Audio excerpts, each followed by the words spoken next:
il faut protéger les forêts tropicales. Et c'est sur ça qu'on va travailler, nous, ici. C'est de comment remettre en valeur les forêts tropicales, les protéger et d'en avoir une gestion saine. C'est ça qui est le but principal.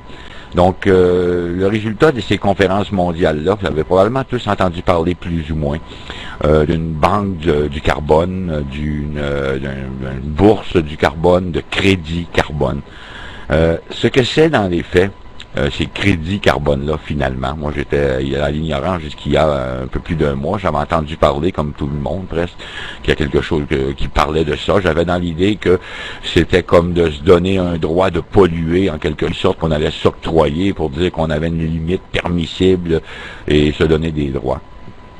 Mais finalement, en étudiant, on m'a informé, j'ai fait des recherches.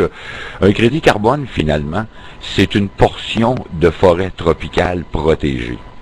Donc, le fait d'avoir un crédit carbone, ben, on devient propriétaire d'une petite parcelle de forêt qui, elle, est encadrée dans un programme global de protection et de gestion.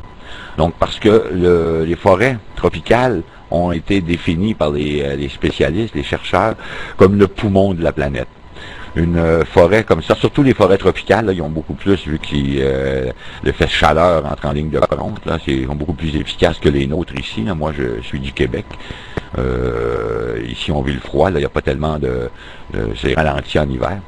Donc, les forêts tropicales, eux, ils absorbent le CO2 dans l'atmosphère durant la nuit, et le jour dégage un air ça ressort nettoyé, en quelque sorte, et c'est absorbé, le CO2. Donc, plus il y aura de la lutte au réchauffement planétaire, doit se faire nécessairement par la sauvegarde et le reboisement des forêts qui ont été détruites dans le passé. C'est une partie intégrante du programme. Parallèlement à ça, il faut inciter les grandes sociétés, les grands pollueurs à polluer moins, à réussir à moderniser leur installation de façon à pouvoir devenir plus productif, si vous voulez, quand on le prend avec le ratio pollution, de moins polluer pour produire. Le programme sera aussi un incitatif dans ce sens-là parce que la réglementation va faire que ça va devenir pour eux rentable. Parce qu'on parle de beaucoup de pays, beaucoup d'approches. Il y en a qui vont vers les pénalités. Si vous polluez plus, on va vous pénaliser avec des amendes. Mais maintenant, à la place, on a l'approche que ça puisse devenir rentable. Les compagnies vont devoir avoir des crédits carbone pour compenser leur pollution. Donc, le prix de ces crédits-là va probablement, avec le temps, devenir monter énormément. Donc, un jour, pour augmenter ou pour continuer d'opérer, ils vont devoir faire le calcul. Est-ce que c'est moins cher de me procurer des crédits supplémentaires ou est-ce que c'est moins cher de me moderniser? Donc, il y aura un coût à polluer. Et je crois que c'est très normal. Mais maintenant, le coût, si vous voulez, il va être humain. Si on ne fait rien, mais c'est un coût humain. Des drames comme il se produit, les gens qui sont aux prises avec des catastrophes environnementales comme aujourd'hui l'Australie, le Brésil, le coût humain, le coût social, il est énorme. Là, c'est des familles détruites, c'est des morts, c'est des gens qui perdent leur maison, qui perdent leur récolte, qui perdent leur gagne-pain. Présentement, il y a un coût qui est immense pour tout le monde sur la planète. Personne n'est à l'abri de ça, surtout pas nos descendants. Donc, l'idée de la Banque du carbone, des crédits carbone, va venir aider à balancer ça. Et puis, le plan va avoir un meilleur impact si nous, la population, les citoyens de la planète, on s'en mêle aussi. On a notre mot à dire, on a notre petite responsabilité dans ce qui est arrivé, parce que les compagnies ont produit, parce que nous, on le demandait, on voulait acheter les produits, c'est une chose. Et maintenant, on a, nous, une droit de participer à ce programme-là pour redresser. Parce que le programme des crédits carbone, c'est les compagnies qui vont être obligées d'en avoir. Nous, les citoyens, je crois pas que ce soit à court terme, mais les grands pollueurs, oui, ce sera à moyen terme. Dès 2012, il y a déjà plusieurs pays que la réglementation est déjà là. Donc, ce sera des obligations pour eux. Mais que vont-ils faire, ces gens-là, s'ils se retrouvent que c'est nous, la population, qui les détenons, les crédits disponibles? Parce que présentement, des forêts protégées, il n'y en a pas. On a la première. On travaille sur la première forêt, sur le premier projet au niveau mondial de la sorte. Les accréditations, les dernières accréditations pour aller de l'avant avec le projet ont été émises en décembre 2010.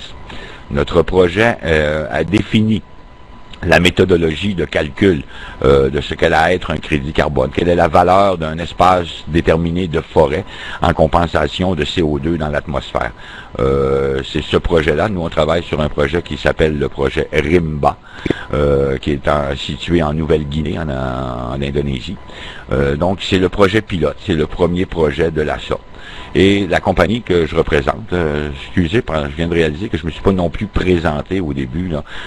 Moi, je représente, je travaille, j'ai le titre de Carbon Trader, si on veut, là, en anglais. Même titre que vous pourriez avoir tous, là, de devenir un participant au programme global de la compagnie. La compagnie qui s'appelle Carbon Central Network. C'est un courtier en carbone, et c'est le premier à mettre sur le marché les crédits carbone ouverts au public. Donc, et c'est le premier projet au niveau mondial sur ça.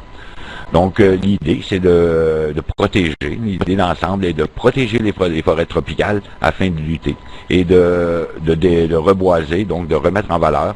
On commence avec ce premier projet-là, puis il y a déjà 10 pays qui ont mentionné leur intention de participer. À noter que ce projet global-là est parrainé par les Nations Unies, qui a plusieurs programmes qui dépendent des Nations Unies là, dans ce domaine-là, dans le domaine du réchauffement climatique et c'est un ensemble de programmes. Il y a le programme qui s'appelle REDD, qui lui, qui est un programme qui se destine strictement aux forêts dans le but de les préserver et de les remettre en valeur, de reboiser. Donc les pays qui vont adhérer, eux, reçoivent de grandes subventions pour adhérer à ce programme-là. Les ententes, on n'arrive pas dans un endroit puis dire on achète le terrain puis plus personne y touche, ça devient des crédits carbone. Non, c'est des ententes qui sont faites au préalable avec les pays, avec les populations qui y vivent, pour que tout le monde soit d'accord et travaille dans la même direction.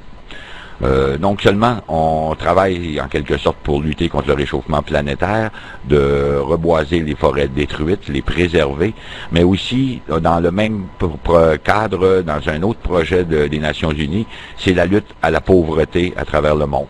Donc les populations locales qui vivent dans les endroits désignés, qui sont acceptés comme projets pour le programme REDD et le programme des crédits carbone, les populations locales seront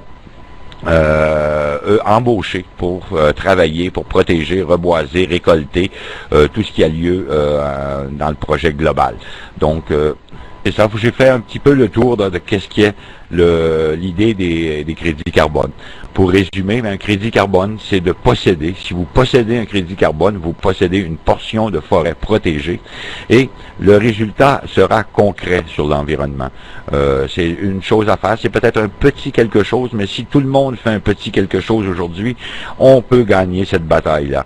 Mais chose certaine que si personne ne fait rien aujourd'hui, la guerre est perdue d'avance et les résultats seront catastrophiques pour nous tous, citoyens de la planète. Donc il faut faire quelque chose et c'est le plan avancé par les organismes chapeautés par les Nations Unies afin de lutter concrètement contre le réchauffement climatique et on a tous avantage à y participer. Donc c'est un plan d'affaires aussi. On a la chance, plusieurs m'ont demandé aujourd'hui, pourquoi là l'argent va aller dans le réseau et une petite partie ira au projet. C'est peut-être une façon de voir, mais ce n'est pas nécessairement la réalité. Aujourd'hui, le réseautage, la mise en marché de réseau, le marketing de réseau sur Internet a pris une place très importante. C'est aujourd'hui la façon la plus rapide et la plus économique. C'est ça, le point du marketing de réseau et la mise en marché. C'est la façon idéale de communiquer, de présenter un nouveau produit au monde entier à peu de frais et rapidement. Si la compagnie, pour le vendre aux citoyens, vendre aux gens normaux, pas aux industriels, vendre des crédits carbone et amener les gens à participer à ce plan mondial de sauvetage de la planète, ils avaient quoi comme autre possibilité? On va placer de la publicité à la télé, à la radio, dans les journaux. On va ouvrir des bureaux dans toutes les grandes villes du monde pour avoir des représentants. Le coût serait énorme. Et les mêmes frais seront associés, au lieu de payer des commissions dans un système de réseautage, on va payer des agences de publicité, on va payer du temps d'antenne à la télévision, dans les journaux. Donc la façon qui a été choisie, elle est excellente. Ça permet aux gens qui vont propager la nouvelle de tirer un bénéfice dessus. Et ça ne va pas enlever des portions au projet initial qui est de sauver la forêt et les parties. Sinon, il faut toute mise en marché à des frais. Et celle-ci en est une très bonne. Elle a des frais aussi, mais ça n'empêche qu'une grande portion s'en ira au projet directement. Je préfère que la portion de mise en marché, qu'une partie vienne à moi et à vous, plutôt que ce ne soit que les grandes compagnies publicitaires et les postes de télé qui, eux, vont engranger. Et vous connaissez le fait sûrement d'avoir des bureaux physiques un peu partout sur la planète, mais là ça deviendra encore beaucoup plus. Ils devraient investir avant de pouvoir mettre en marché, dépenser l'argent qu'ils n'ont pas reçu pour le faire. Donc ils hypothéqueraient directement ce genre de projet. Le mettre en marché avec sur Internet, il y a beaucoup moins de frais et une visibilité mondiale très étendue. Donc de là l'idée de le mettre en marché sur le système par réseautage. Et vous verrez un peu plus tard, j'arriverai quand je vous aurai expliqué le plan de compensation, comment ça fonctionne, qu'est-ce que vaut un crédit carbone et tout, vous allez voir où est-ce qu'il y a le différentiel qui fait vivre le système de parrainage.